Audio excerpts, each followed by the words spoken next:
Veronica never thought she would be digging a grave at 2:30 a.m., but it's funny what desperation can make people do.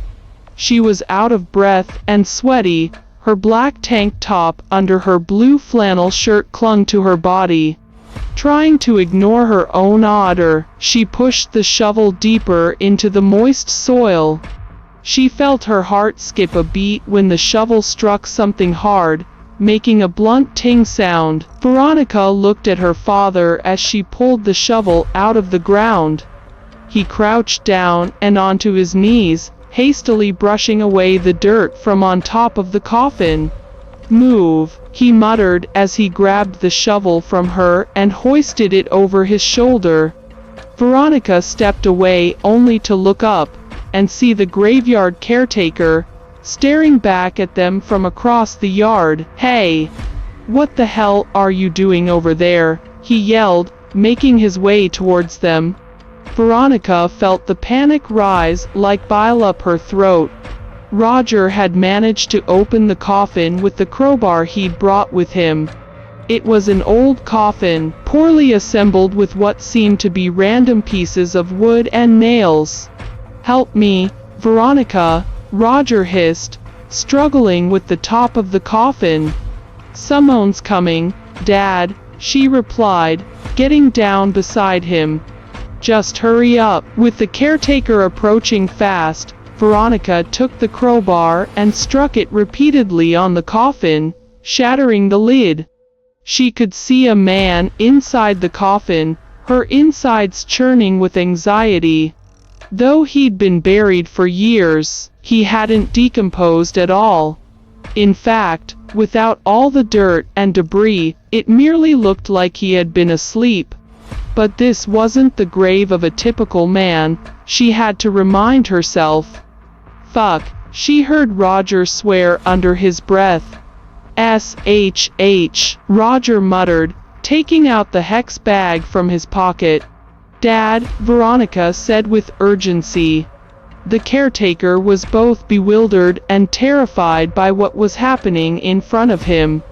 He held the torchlight firmly, his knuckles turning white. "Haik mu tasal afosik muta lamisk," Roger chanted, squeezing the hex bag. She backed away as the caretaker roughly gripped Roger's shoulder, pulling him away from the grave. "Oi, I've called the police. You can't be digging up graves, you bloody sickos," he said, clearly disturbed. "Mevi tu, Saleh mak tu fawa," Roger finished, uttering. Suddenly, the man in the coffin opened his eyes. He looked at Veronica and then Roger, who were looking right back at him in shock. Veronica almost stumbled over her own feet, shocked that the spell had worked. If she didn't believe in sorcery before, she certainly did now. Slowly, he grabbed onto the sides of the coffin, lifting himself up. Roger was in disbelief as he watched the dead man rise. "Oh my God," Veronica whispered, retreating slowly. "What the hell?" the caretaker stuttered, aghast. "What type of satanic sheet is this?" It was as if his sudden increase in volume triggered the man from the grave as he lunged forwards at him. Veronica screamed as he grabbed the caretaker's neck with both hands violently. "Do something, Dad," she yelled, shaking her father's arm in terror. Veronica watched the caretaker struggle as the color from his face drained. When he was done, he broke his neck and let the limp body fall to the floor. Veronica held her hands over her ears, horrified by the sound he'd made. The man turned slowly and looked at Roger, blood still on his lips. "You were foolish to come here. I know what I have done," Roger said, confidently. "I am the one who released you, and in return, you shall do as I say." The man narrowed his eyes at Roger, finding it amusing that a mortal thought he could threaten him. "You're extremely naive to think I wouldn't kill you." I wouldn't try anything if I were you." Roger said. "I'll have you burn in flames." The man looked down at the hex bag in Roger's hands. "You think your little magic bag will save you?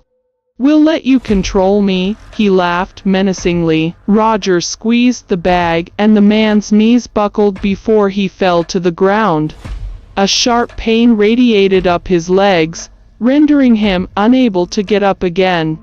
"Yes, actually, I do think this will work just fine," Roger said, readjusting his red woolen hat. Veronica met the vampire's gaze and she felt the hair on the back of her neck stand on end.